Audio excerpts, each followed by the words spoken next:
we have an exciting time with Randel McGee, and it's going to be on Saturday, May 2nd, 2026. And it is Punch It Up with puppets and props. Now, with this, it's part of the Summit and Festival, but you can actually get it individually or part of the Summit Pass with everything. But right now, we want to focus on Randel. So you have been doing puppetry and working with props for decades. I mean, truly a long time. I That's would right. like to know um, what got you started into it? Were you a kid and it developed? Were you an adult and it developed? Tell me a little bit more about what happened. Oh, as a kid, I loved performing. I loved sharing stories with my friends and making up stories and things like that. And loved being in plays, especially little school plays or church plays and things like that. Um, and then as a young adult, I happened to see the Salzburg Marionette Company in Salzburg, and I thought, wow, puppets are really cool. They can do all kinds of fun things. And so when I got back to the States and back to college at Brigham Young University, I started working in children's theater productions, and puppets were kind of a natural offshoot of my work in children's theater. So I really enjoyed the puppet aspect and telling stories and kind of combined the two. Well, you do a great, amazing, fantastic job doing that. Now, sometimes you choose to use props and puppets, and sometimes you don't. Is there something that usually goes in your head in deciding that? I mean, I know there's the workshop. You're going to express a lot of things Right, there, but is there right. maybe a teaser of something of what you would say? Um, yeah, I just like the visual elements that you get. Of course, storytellers are adept at creating visions in our mind with their words and their actions.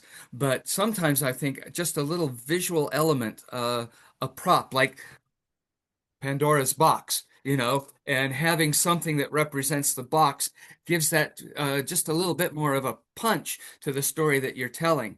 And puppets the same way. I'm not planning to teach about doing a puppet show as such, but using the puppets as a visual element as the storyteller is telling the story, maybe moving the puppets a little bit, and I'll be demonstrating that. But yeah, there's a lot of different ways that you can use those different visual elements. Masks, we'll talk a little bit about using masks in a storytelling performance, and hopefully it will be something that people will really want to, try to incorporate. Well, I believe that people will. I mean, especially if they're coming to the workshop, they probably, if they've never done it, will be curious. And even if you have done it, you can also get some guidance on that as well. So I think it's great for whether you're familiar or not. Uh-huh. Now, you are most famous for Gork the Dragon. I hear he's going to make a cameo during the workshop. And tell me more about Yeah. this relationship between you and Gork, just a little bit, and then leave the rest Okay. for the workshop. Well, Grork is a dragon, and he's kind of like the every kid. He's a little bit smart alecky. He's a little bit too smart for his good, but he's also rather innocent. And so kids really relate to him. So I use him in a lot of my performances, especially in the schools. But I've also found that that kind of snarky sense of humor carries well with adult audiences. And with Grork, we work a lot of it's a lot of character interplay between the two of us. Um, he is able to look at a story from a different perspective. He asks questions about what's going on in the story or makes little commentary that I think uh, kind of help move the story along and maybe present some different ideas as people are listening of ways that they could think about the story. It definitely gives another perspective. So everybody will want to come to this workshop, whether you choose to go to just this workshop or the whole summit and festival with Right. Story Crossroads. There's going to be a great opportunity. But wow, Randel, I just love what you do.